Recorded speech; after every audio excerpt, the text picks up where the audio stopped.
Hello, welcome to Pingaksh. मैंने already दो videos डाले हैं जो कि इंट्रोडक्शन है और आइक्लिड डिवीजन लेमा के बारे में है और आइक्लिड डिवीजन एल्गोरिथम का मैंने ये वीडियोस डाल दी हैं। नाउ अब जो एक्सरसाइजेज हैं रिलेटेड टू आइक्लिड डिवीजन एल्गोरिथम हम यहाँ पे वो देखेंगे। तो पहला उनका एनसीईआरटी का जो एक्सरसाइज है वो एक्सरसाइज 1.1 है।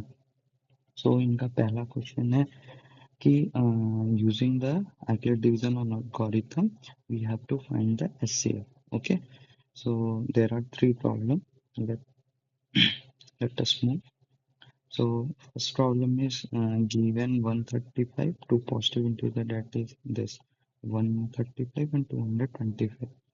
So we follow the steps of Euclid division algorithm. ठीक है, तो अब यूक्लिड डिवीजन एल्गोरिथम क्या है कि c ग्रेटर देन d होना चाहिए पहले, और हम c जो बड़ा नंबर रहेगा उसको हमको लेना है। तो इनमें c कौन सा है, ये है, और d मेरा ये है, तो मैंने इसलिए ये लिखा।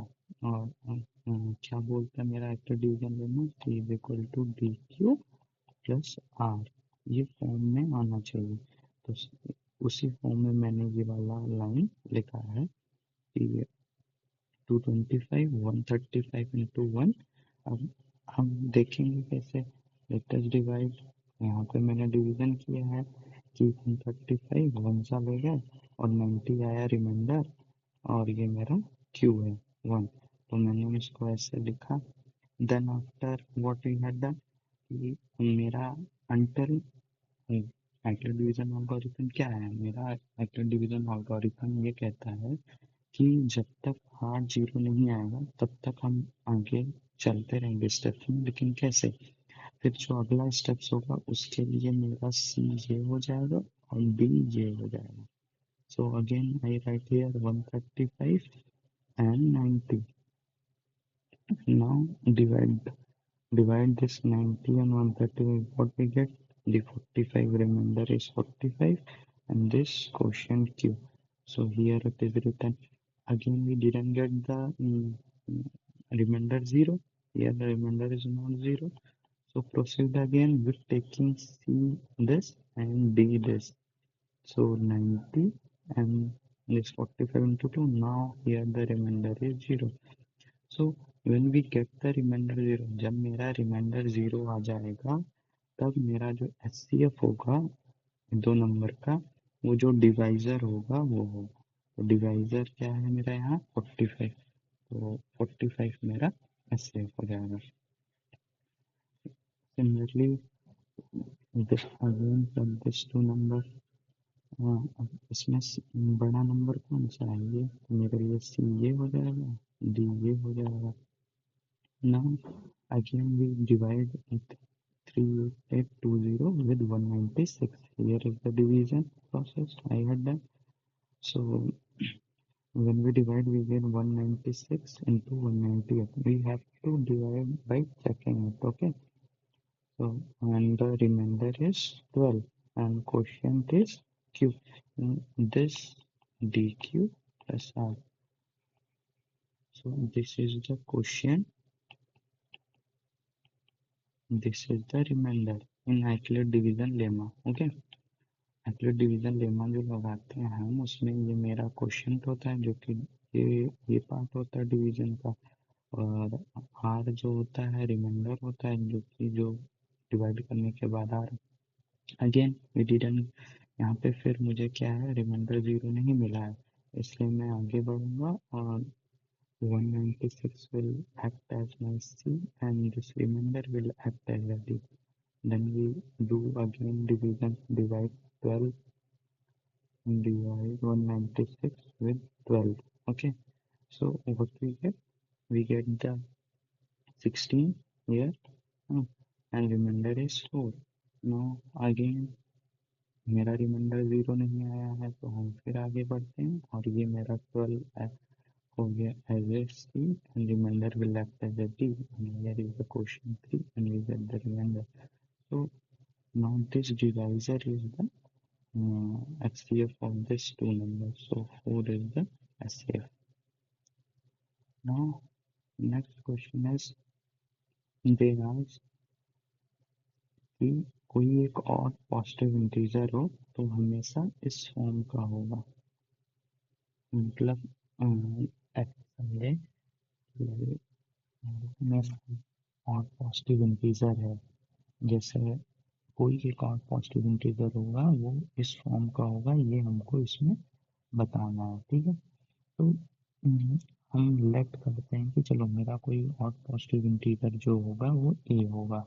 ओके, और क्योंकि इन्होंने बोला है कि वो किस फॉर्म का हो, 6 क्यू प्लस 1 समथिंग, तो लेट बी जो मेरा होगा वो 6 होगा।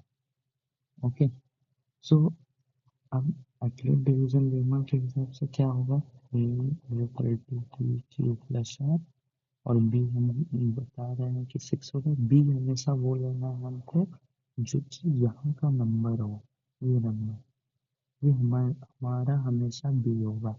ठीक है, सो नाउ हम इसको इस फॉर्म में लिख सकते हैं using accurate division lemma. Okay, now r की वैल्यू क्या होगी, आर की वैल्यू हमेशा 0 से बी तक लाई करती है। डिवीजन लेमा तो यही कहता है ना कि आर की वैल्यू हमेशा 0 से 6 के बीच में होगी, इवन 0 रहेगा। तो हम यही किए कि जो मेरा बी था 6 था, तो आर की वैल्यू इसके बीच में लाई करेगी, इसलिए आर की वैल्यू क्या क्या हो सकती है, 0 हो सकता है, 1 हो सकता है, 2, 3, 4, 5, 6 नहीं होगा। Okay, so now using this equation, अब अगर आर की वैल्यू 0 होगी तो ए क्या हो जाएगा, 6 क्यू हो जाएगा। अगर आर की वैल्यू 1 होगी तो ए क्या हो जाएगा, 6 क्यू प्लस 1 हो जाएगा। आर की वैल्यू 2 होगी तो ए क्या हो जाएगा, 6 क्यू प्लस 2 हो जाएगा। आर की वैल्यू 3 होगी तो क्या हो जाएगा, 6 क्यू प्लस 3 हो जाएगा। सो till 5 we write like this. Okay, now for odd integer, remember even integer जो 2 से डिविजिबल होते हैं वो हमारी इवन इंटीजर होंगे, मतलब जो नंबर 2 से डिवाइड हो जाए। तो now this 6q is divided, we get the 3q, so it is even integer, it can be the odd integer. Similarly, a is equal to 6q plus 2, what we can write it,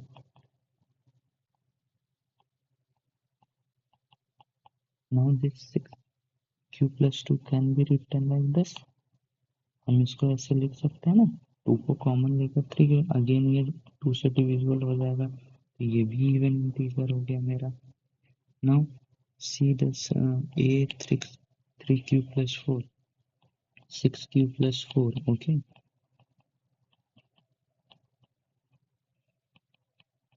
now this can also be written as this, means this a is equal to 6q plus 4 is to 3q plus 4, and can it will be divisible by 2, so it is also even number, means जो 2 से divide होंगे वो मेरे even होंगे। तो कौन कौन से इवन हो गए मेरे, अगर हम देखें तो मेरे इवन नंबर हो गए ये, this 6q plus 2 and this 6q plus 4, these are the even number, then remaining ones are the odd. So it is proved that any integer, any positive odd integer can be written in this form. Okay, now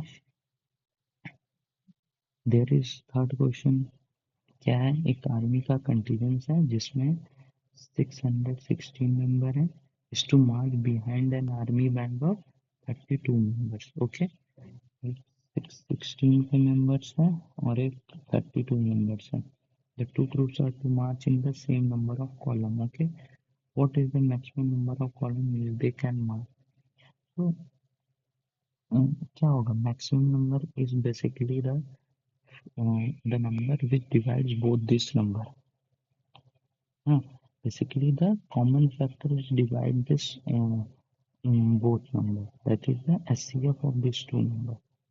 So again, we find the SCF of this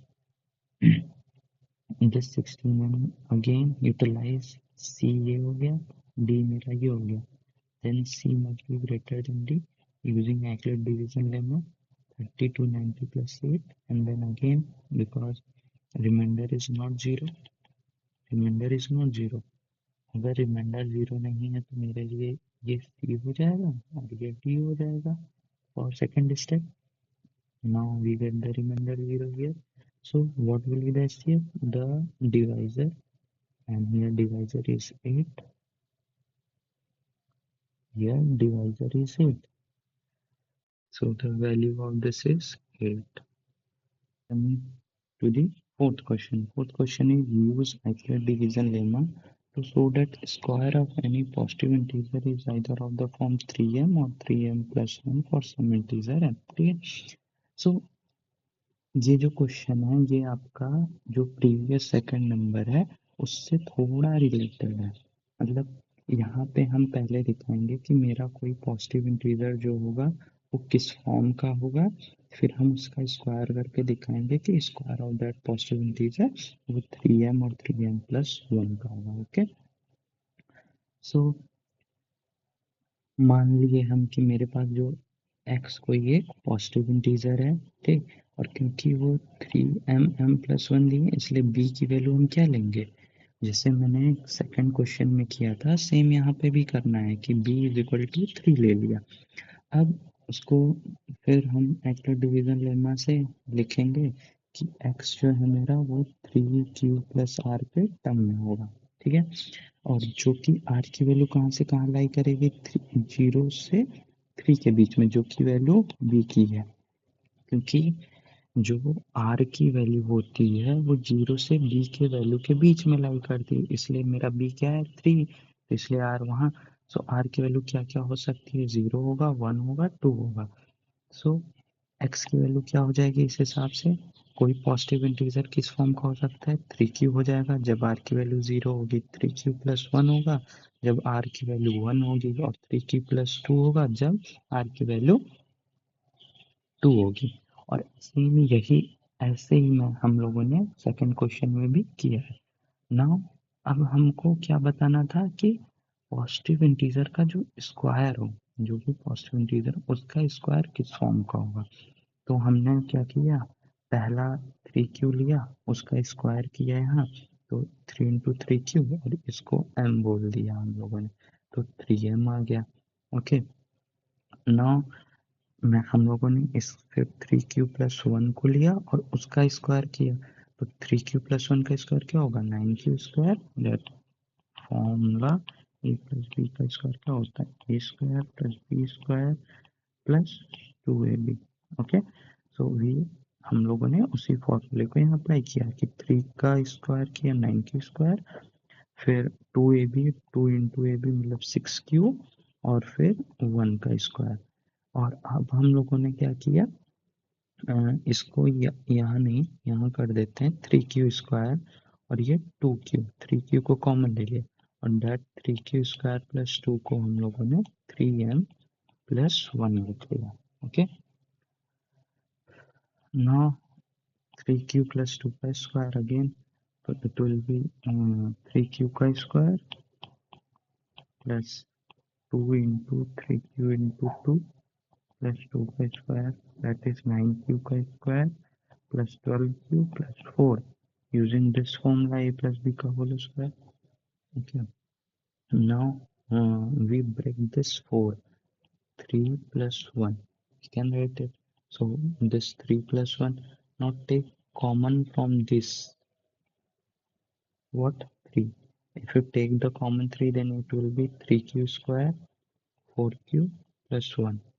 Means if we take 3q square plus 3 common from this, that is dividing this whole from 3, and we make this value as m, then we get again 3 plus 1. So what, any positive integer square, any square of positive integer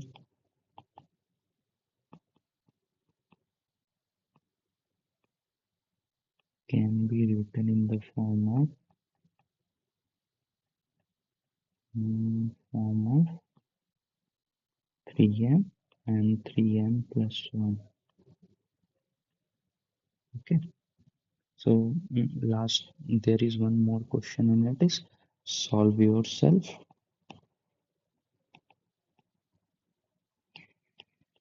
And if you don't know how to solve or how to proceed, you can comment, and if you want, I will upload the solution of this video, solution of this question on my Telegram channel.